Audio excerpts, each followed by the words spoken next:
Terbongkar satu lagi fakta menarik soal kematian Brigadir J. Akhirnya terungkap bunyi ancaman untuk Brigadir J. Namun sebelum kita lanjut, mohon luangkan jari Anda untuk menekan tombol like, komen, dan subscribe, agar kami makin bersemangat berikan kalian berita menarik setiap harinya.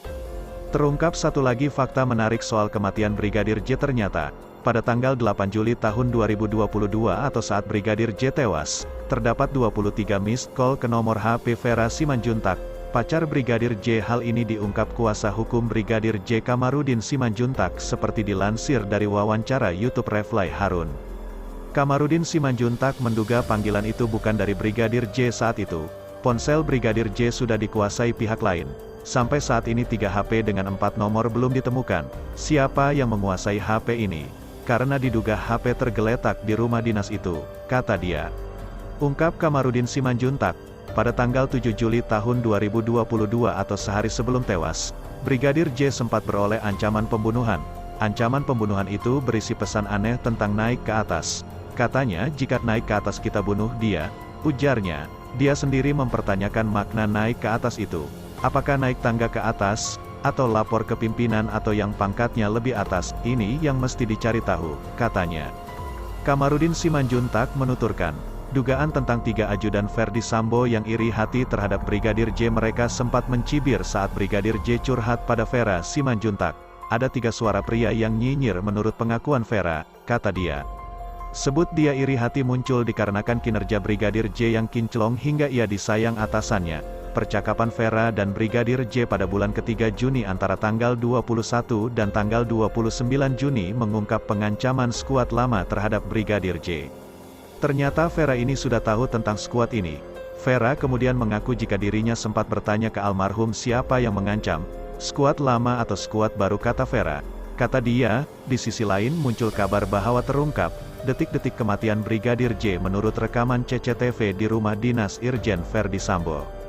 Ketua Komisi Nasional Hak Asasi Manusia, Komnas HAM Ahmad Taufan Damanik membeberkannya seperti dikutip dari YouTube Anjas di Thailand. Terungkap bila pukul 16.31 atau sejam sebelum kejadian penembakan, Brigadir J sempat saling telepon dengan pacarnya bernama Vera. Nampak dalam rekaman CCTV, Brigadir J tengah ngobrol dan tertawa bersama rekan-rekannya sebelum telepon masuk. Mendapat telepon dari Vera, Brigadir J menjauh dari rekan-rekannya. Brigadir J menuju ke tempat sepi lantas bercakap-cakap dengan Vera. Ini klop dengan pengakuan Vera sebelumnya. Lalu, rombongan Brigadir J pindah ke Rudis yang berjarak 500 meter. Beberapa menit kemudian, Ferdi Sambo keluar dari rumah pribadi. Namun ia tak menuju rumah dinas. Pukul 17 WITA, mobil Ferdi Sambo berhenti. Diduga ia menerima telepon putri. Ferdi Sambo kemudian berlari menuju rumah dinas. Dan putri nampak menangis di rumah pribadi.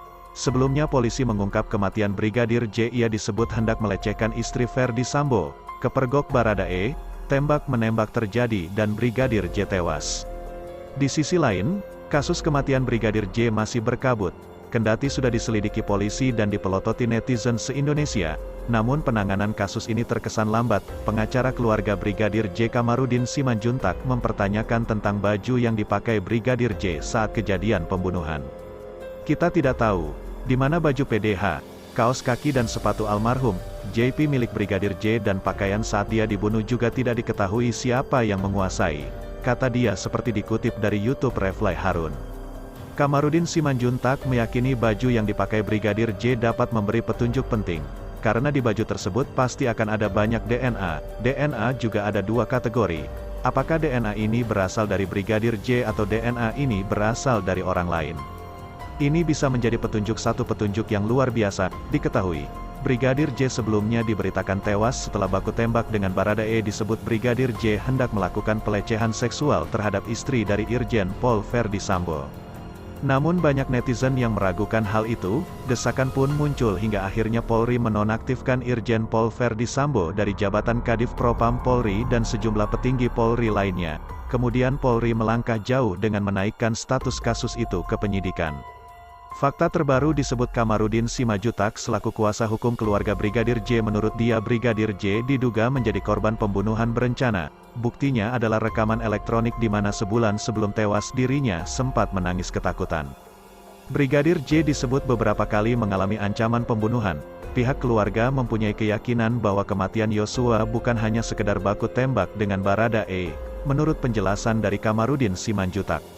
Pihak keluarga menduga bahwa telah terjadi tindak pidana pembunuhan yang direncanakan atau disengaja, dengan barang bukti baru dari tim kuasa hukum yang mengarah pada dugaan pembunuhan berencana Brigadir J. Keyakinan keluarga semakin kuat, diduga Brigadir J dianiaya sebelum ditembak, kata dia. Mungkin itu saja yang dapat kami sampaikan. Bila ada kata yang kurang berkenan kami mohon maaf yang sebesar-besarnya, karena kesalahan datang dari saya selaku manusia biasa yang tak pernah luput dari yang namanya salah, lupa, dan dosa.